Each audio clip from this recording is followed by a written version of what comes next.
नवरात्र चल रहे हैं और सभी लोग जो भी आदिशक्ति जगदम्बा की उपासना करते हैं, उनके किसी भी स्वरूप की उपासना करते हैं, चाहे माँ दुर्गा के रूप में, 10 महाविद्याओं के रूप में या अन्य किसी भी शक्ति के रूप में उपासना करते हैं,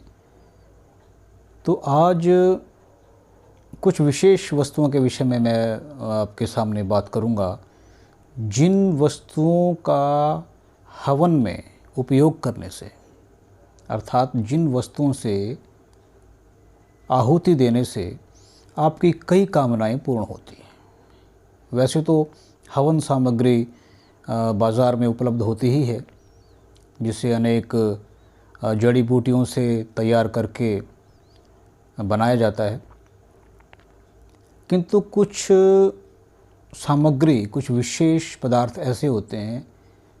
जिनको अतिरिक्त आहुति के लिए उपयोग किया जाता है, जिनको करने से अनेक कामनाओं की पूर्ति होती है। बात करते हैं सबसे पहले शहद की।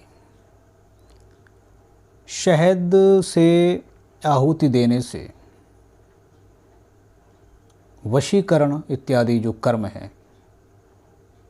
वो पूर्ण होते हैं। किसी अपने परिवार का कोई सदस्य किसी गलत दिशा में जा रहा है, उसको आप अपने अनुकूल करना चाहते हैं, तो उस समय में शहद की आहुति देने का विधान शास्त्रों में मिलता है। तंत्र बाधा निवारण के लिए वैसे तो अनेक औषधियाँ बताई गई हैं, जिसमें बच, कूट, अगर, तगर इत्यादि होती हैं, किंतु काली मिर्च भी यदि आप आहुति के लिए उपयोग करते हैं तो इससे भी नकारात्मक ऊर्जा का शमन होता है और सकारात्मक ऊर्जा का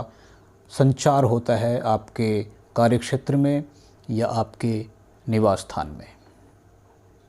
हल्दी की गांठ तो माँ पीताम्बरा श्री बगलामुखी को सर्वाधिक प्रिय है ही। हल्दी की गांठ को पीस कर, कूट करके उसके छोटे छोटे टुकड़े कर लिए जाएं, जितना कि चने की दाल का आकार होता है या चने जितना आकार होता है उतना उसको पीस करके, कूट करके तैयार किया जाता है और उसमें गाय का घी मिश्रित किया जाए। और हींग भी माँ पीताम्बरा श्री बगलामुखी के हवन में, यज्ञ में बहुत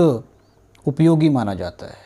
हींग की आहुति देने से आदिशक्ति जगदम्बा माँ पीताम्बरा की कृपा बहुत जल्दी प्राप्त होती है। पीले पुष्प को बाएं हाथ से आहुति दी जाए तो माँ की कृपा प्राप्त होती है। बाएं हाथ का विधान माँ बगलामुखी के स्तोत्र में स्पष्ट लिखा गया है। एक श्लोक है, उसमें स्पष्ट लिखा गया है कि जो भी बाएं हाथ में पुष्प लेकर के आपको अर्पण करता है तो उसके जो शत्रु हैं वो शांत होते हैं और उसके सभी मनोरथ पूर्ण होते हैं। तो याद रखना है, माँ पीताम्बरा को जब भी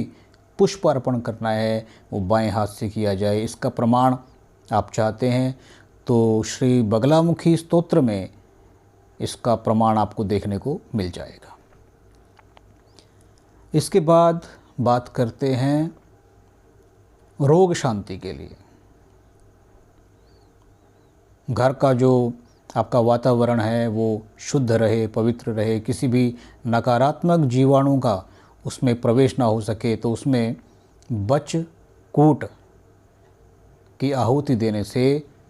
रोगों का शमन होता है। ये हम लोग क्या करते हैं आमतौर पे कि नवरात्र में 1 दिन हवन किया या 2 दिन किया, कुछ इस प्रकार से हम लोग करते हैं, किंतु इसका जब हम नियमित हवन करते हैं, नियमित अभ्यास करते हैं, तो इससे क्या होता है कि जब अग्नि में वो विशेष पदार्थ, वो औषधियाँ जलती हैं